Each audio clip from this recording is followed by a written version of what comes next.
This is a eulogy for George. George was born on the 14th of January 1928 at St Giles Hospital in Camberwell. On his return home, he lived with his four siblings, Harry, Charlie, Freddie and Rosie in Blake's Road in Peckham. Leaving school at just 15, he tried numerous jobs, including a page boy at Lyons Tea House in London. Holidays were spent picking hops in Kent, which became a true love of his life. It wasn't long before the pull of the sea had him joining the Royal Navy at just 16, probably lying about his age. His initial training was at Chatham, where he learnt the basics of seamanship.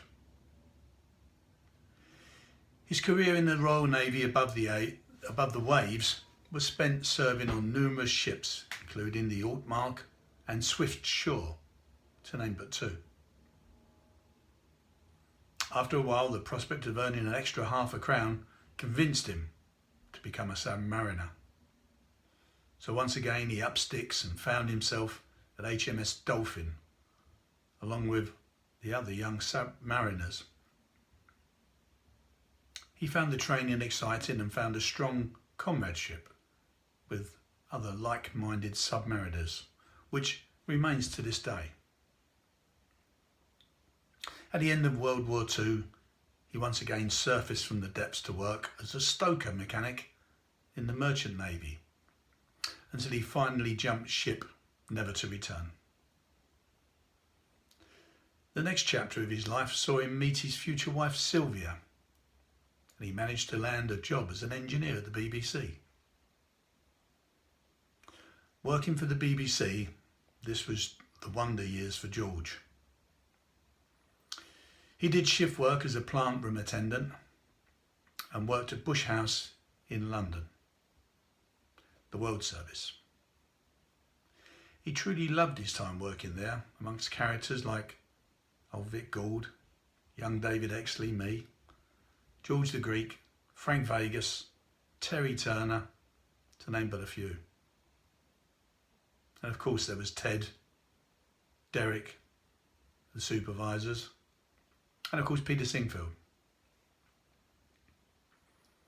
Realistically, the job involved fitting in other tasks such as growing plants. I call it the plant room on the roof. Building dolls' houses and plenty more other little tasks that George could put his hand to. It's now passed into legend the time that George fell into the aquarium in the BBC club. I was trying to rescue some specimens for Larry's fish tank back home.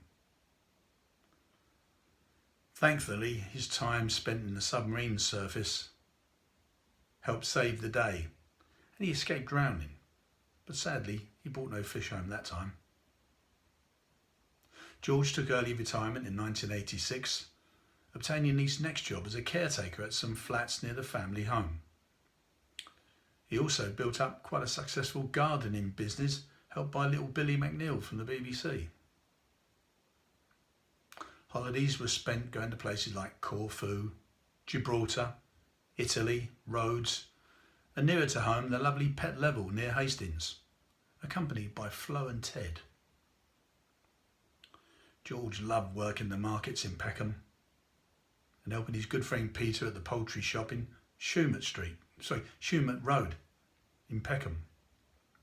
On one occasion, it was alleged a woman came into the shop complaining her turkey only had one leg. And this was long before Del Boy. How George got out of that one, we'll never know.